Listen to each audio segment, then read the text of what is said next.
إن الله وملائكته يصلون على النبي يا أيها الذين آمنوا صلوا عليه وسلموا تسليما. بسم الله الرحمن الرحيم. وترى الشمس إذا طلعت تزاور عن كهفهم ذات اليمين وإذا غربت تقرضهم ذات الشمال وهم في فجوة منه ذلك من آيات الله من يهد الله فهو المهتد ومن يضلل فلن تجد له وليا مرشدا وتحسبهم أيقاظا وهم رقود ونقلبهم ذات اليمين وذات الشمال وكلبهم باسط ذراعيه بالوصيد لو اطلعت عليهم لوليت منهم فرارا ولملئت منهم رعبا.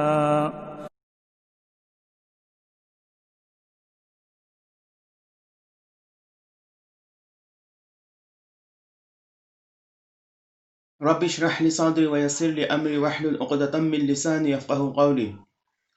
بسم الله الرحمن الرحيم والصلاة والسلام على رسوله الأمين. اما بعد، السلام علیکم ورحمۃ اللہ وبرکاتہ۔ میں محمد عامر سورہ کہف کی تفسیر لے کر حاضر ہو چکا ہوں۔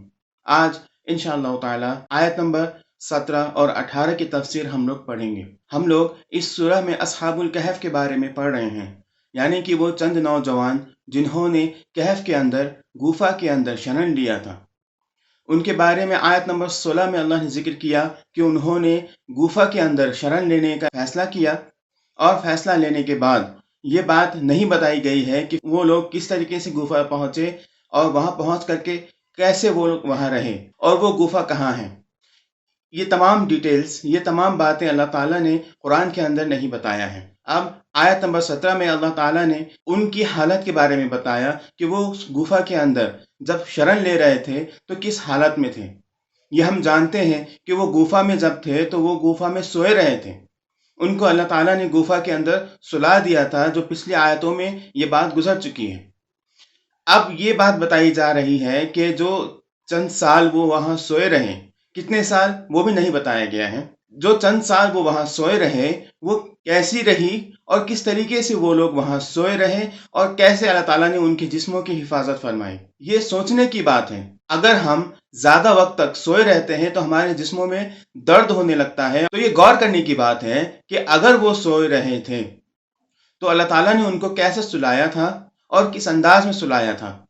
یہ بات ہمیں اللہ تعالیٰ کی قدرت کی طرف اشارہ کرے گی اور ہم لوگوں کو یہ بتا دے گی اور ہم لوگوں کو یہ یقین دلا دے گی کہ اللہ تعالیٰ کی جو مشیت ہے اور اللہ تعالیٰ کا جو فیصلہ ہے وہ ہو کے رہتا ہے اور اسے روکنے والا کوئی نہیں ہے۔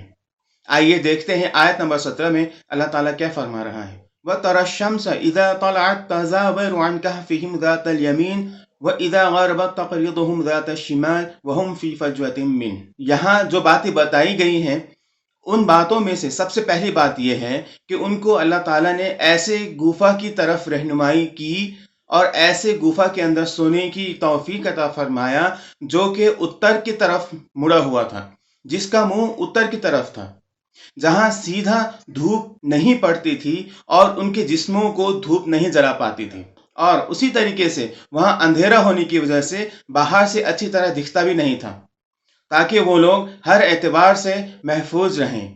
اسی بات کا ذکر یہاں کیا گیا ہے۔ یہاں اللہ کے رسول علیہ الصلوۃ والسلام کو خطاب کر کے کہا گیا ہے، بتایا گیا، آپ دیکھیں گے کہ سورج جب طلوع ہوتا ہے تو ان کی دائیں طرف سے طلوع ہوتا ہے۔ اس کا مطلب یہ ہے کہ سیدھا سورج کی جو روشنی ہے ان پر نہیں پڑتی ہے اور ان کے جسموں کو نہیں جلاتی ہے۔ اور آگے بتایا گیا وَإِذَا غَرَبَتْ تَقْرِضُهُمْ ذَاتَ الشِّمَالِ، اور جب سورج ڈوبتا ہے، جب غروب آفتاب ہوتا ہے تو وہ بائیں طرف سے ہو کر کے نکل جاتا ہے۔ اس کا مطلب یہ ہے کہ ڈوبنے کے وقت بھی سورج کی جو روشنی ہے، اس کی جو شعاعیں ہیں، وہ سیدھا ان کے جسموں پر نہیں پڑتی ہیں اور ان کا جسم اس سے ہونے والے نقصان سے محفوظ رہتا ہے۔ آگے بتایا گیا کہ وَهُمْ فِي فَجْوَةٍ مِّن، وہ گفا کے بڑے چوڑے حصے میں ہیں۔ ذَلِكَ مِنْ آیات اللہ، یہ اللہ کی نشانیوں میں سے ہے۔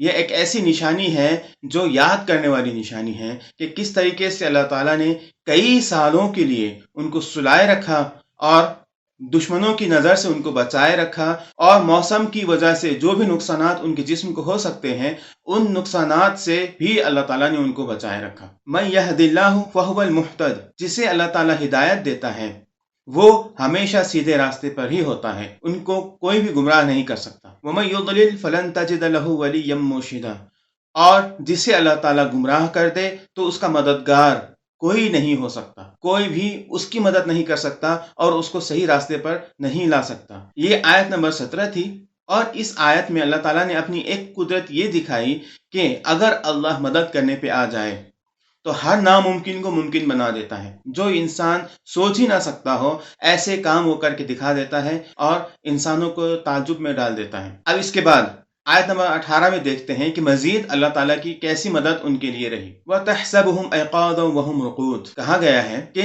آپ یہ خیال کریں گے ان کو دیکھ کر کے کہ وہ جگے ہوئے ہیں حالانکہ وہ سو رہے ہیں۔ اس کا مطلب یہ ہو سکتا ہے کہ ان کی آنکھیں کھلی ہوئی ہوں، اور تفسیر کی کتابوں میں بھی یہی امکانات بیان کیے گئے ہیں، یہی پاسبلٹیز بیان کیے گئے ہیں کہ سوتے وقت جب وہ گفا کے اندر تھے، اگر کسی نے ان کو دیکھا بھی ہوگا تو ان کی آنکھ کھلی ہوئی ہوگی۔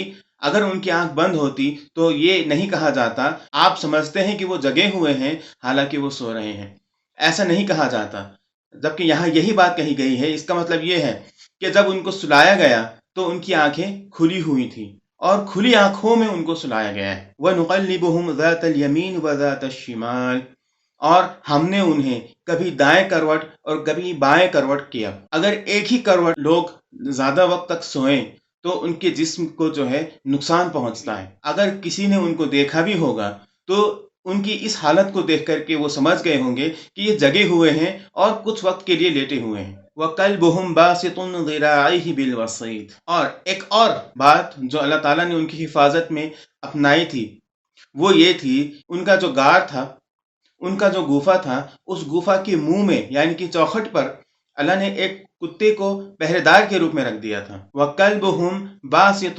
ذِرَاعَيْهِ بِالْوَصِيدِ، اور ان کا کتا چوکھٹ پر آگے کے دو پاؤں کو پھیلا کر کے بیٹھا ہوا تھا۔ اس سے یہ بات سمجھ میں آتی ہے کہ ان کو صرف گفا کے اندر سلا کر کے اور دیگر جو نقصانات ان کو ہو سکتے ہیں، پہنچ سکتے ہیں، تمام نقصانات سے بچا کر کے نہیں رکھا، بلکہ ان کی پہرے داری کے لیے اللہ تعالیٰ نے ایک کتا بھی معین کر دیا۔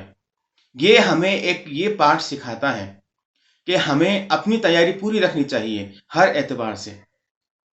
جب اللہ تعالیٰ نے ان کی حفاظت کی تو ہر وہ چیز جو دنیاوی اعتبار سے ضروری ہوتی ہے وہ تمام چیزوں کو اللہ تعالیٰ نے وہاں کیا، یہاں تک کہ پہرے دار بھی متعین کر دیا تاکہ کوئی اگر وہاں گھسنے کی کوشش بھی کرے تو اسے دیکھ کر کے کوئی بھی شخص نہ گھس پائے، اندر جا نہ پائے اور ان کی اصلی حالت کو معلوم نہ کر لے۔ ورنہ اللہ کے لیے یہ ناممکن تو نہیں تھا کہ کوئی شخص اس گفا کے اندر جائے ہی نہ، کوئی اس کے اندر گھسے ہی نہ، مگر اس کے باوجود بھی اللہ تعالیٰ نے ان کے گفا کے باہر ایک کتا تعینات کر دیا تاکہ وہ وہاں رہ کر کے ان کی حفاظت فرمائے، اور جتنے سالوں تک وہ سوئے رہے تھے اتنے سالوں تک وہاں کتا موجود تھا اور ان کی حفاظت میں تعینات تھا۔ لَوِ اطَّلَعْتَ عَلَيْهِمْ لَوَلَّيْتَ مِنْهُمْ فِرَارًا وَلَمُلِئْتَ مِنْهُمْ رُعْبًا، اگر آپ جھانک کر کے ان کو دیکھنا چاہتے تو ڈر کے مارے آپ وہاں سے بھاگ کھڑے ہوتے۔ آیت کا یہ جو حصہ ہے، یہ حصہ ہمیں یہ بات بتا رہا ہے کہ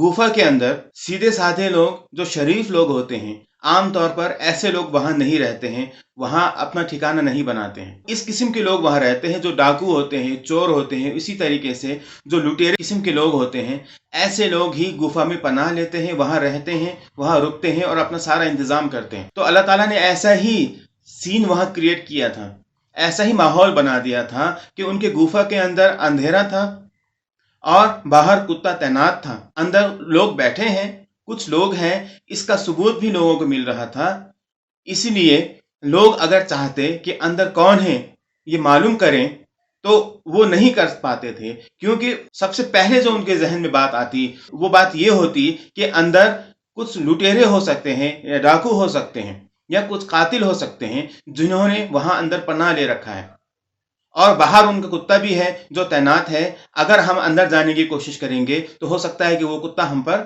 حملہ کر دے۔ تو یہ سوچ کر کہ لوگ چاہ کر کے بھی اندر نہیں جھانک پاتے تھے اور وہ لوگ وہاں سے نکل جاتے تھے، چلے جاتے تھے۔ تو اس طرح اللہ تعالیٰ نے ان کی حفاظت فرمائی، اور چاہے جتنے سالوں تک بھی ان کو سلائے رکھا ہو، اس حالت میں اللہ تعالیٰ نے ان کو سلائے رکھا کہ ان کے جسم کی حفاظت بھی ہوئی، ان کے جان کی حفاظت بھی ہوئی، ان کے ایمان کی حفاظت بھی ہو گئی۔ اگر ان تمام باتوں کو ذہن میں رکھ کر کے ہم ان 2 آیتوں کو پڑھیں تو ہمیں صاف پتہ چلتا ہے کہ اللہ تعالیٰ کی رحمت، اللہ تعالیٰ کی مدد، اللہ تعالیٰ کی حفاظت اور اس کی مشیت ہمیشہ ہمارے ساتھ ہے۔ اگر ہم اچھے کی خاطر، اللہ تعالیٰ کی خاطر اور اللہ کے دین کی خاطر قربانیاں دیتے ہیں تو وہ قربانیاں بیکار نہیں جاتی ہیں، اس کا بدلہ اللہ تعالیٰ ہر حال میں دیتا ہے، اور اس کے دین کی خاطر جو ہم کوشش کرتے ہیں تو اس کوشش میں بھی اللہ تعالیٰ اپنی مدد کو ہمیشہ شامل رکھتا ہے اور ہماری مدد کرتا رہتا ہے۔ تو ہمارے لیے اس میں ایک رہنمائی یہ ہے کہ ہم کسی بھی حالت میں، کسی بھی صورت میں اللہ تعالیٰ کے دین کی خاطر قربانیاں دینے میں پیچھے نہ ہٹیں، اور اللہ تعالیٰ کی مدد ہمیشہ ہمارے ساتھ رہے گی۔ یہ ان 2 آیتوں سے ہمیں بات سمجھ میں آ جاتی ہے۔ بھلے ہی ہمارے لیے وہ کام ناممکن ہو، مگر اللہ کے لیے وہ کام کبھی ناممکن نہیں ہو سکتا۔ اسی لیے اللہ تعالیٰ سے یہ دعا ہے کہ اللہ تعالیٰ ہمیں ان 2 آیتوں پر عمل کرنے کی توفیق عطا فرمائے، اور اپنی زندگی میں جو بھی قربانیاں دینے کی ضرورت آ پڑے اللہ کے دین کی خاطر تو ہم دے دیں، اور اس میں ہماری اللہ تعالیٰ مدد فرمائے۔ آمین۔ وآخر دعوانا ان الحمد للہ رب العالمین۔ السلام علیکم ورحمۃ اللہ وبرکاتہ۔